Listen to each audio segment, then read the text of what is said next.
இவர் இப்படி பேசுறது தான் நமக்கு ரொம்ப ஆச்சரியமாக இருக்குது.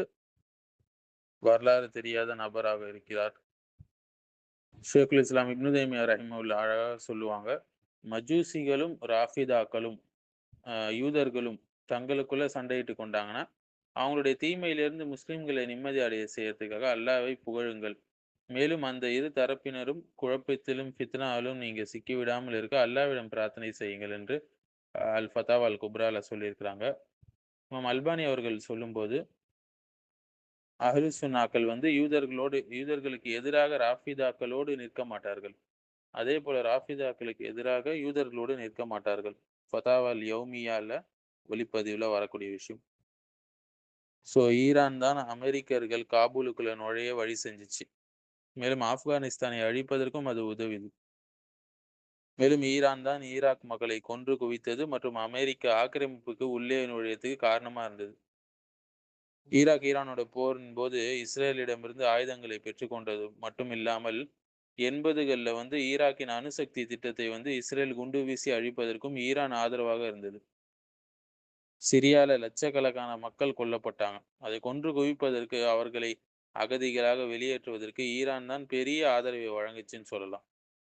மேலும் லெபனான்ல இருக்கக்கூடிய தலைவர் ரஃபீக் ஹரீரியை படுகொலை செஞ்சது, அவங்களுடைய அரசாங்கத்தை சீர்குலைத்தது ஈரான் தான். மேலும் யமன் நாட்டை அடியோடு அழித்தது ஈரான் தான். அங்கு நடந்த கிளர்ச்சிக்கு ஆதரவளிச்சு ஹூத்தி பயங்கரவாத குழுவுக்கு ஆயுதம் வழங்கி செங்கடல் பகுதியில வந்து ஈரானுடைய ஒரு துறைமுகமாக யமனை மாற்றியதும் ஈரான் தான். மேலும் பலஸ்தீன்ல ஒற்றுமையை சீர்குலைக்கிறதுக்கு ஹமாஸ் மற்றும் ஃபத்தாஹ் அமைப்புகளுக்கு இடையே பிரிவினையை தூண்டிவிட்டு காசால தனது கலாச்சார சடங்குகளை புகுத்தியதும் ஈரான் தான். மேலும் அல்ஜீரியால 90களில் நடந்த உள்நாட்டு போரின் போது அங்க நடந்த பயங்கரவாதங்களுக்கு வந்து ஈரான் ஆதரவு அளித்ததாக அந்நாட்டின் முன்னாள் பிரதமர் சையத் அஹ்மத் கசாலி சாட்சியம் அளித்திருக்கார்.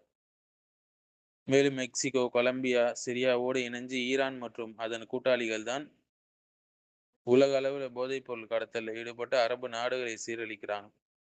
சிரியால பல லட்சம் மக்களை கொன்று குவித்த அயோக்கியர்கள் இவர்கள். அதுல கொல்லப்பட்ட குழந்தைகள் மட்டும் 2 லட்சத்துக்கும் மேல. குழந்தைகள், கர்ப்பிணி தாய்மார்கள் என கற்பழிக்கப்பட்டு பட்டினியால் ஒடுக்கப்பட்டு கொலை செய்யப்பட்டாங்க.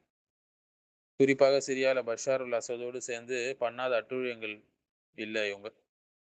அல்லாஹ் இவருக்கு ஹிதாயத் தருவானாக. சகோதரர் பிஜே அவர்களுக்கு. மாலிக்குடைய அழகான கவுல் போல, அநியாயக்காரனை அநியாயக்காரன் மூலம் அல்லாஹ் தண்டிப்பான், பிறகு 2 பேரும் என்ன செய்வான்? அல்லாஹ் தண்டிப்பான். மாலிக் சொன்னது போல ஆஷியத்து தசூக்கில யன்தகிமுல்லாஹு மினத் தாலிமி பித்வாலிமின் சும்ம யன்தகிமு மின் கிளையும் பிஹிமா என்று சொல்லியிருக்காங்க இமாம் மாலிக் ரஹிமஹுல்லா ஆஷியத்து துசூக்கில.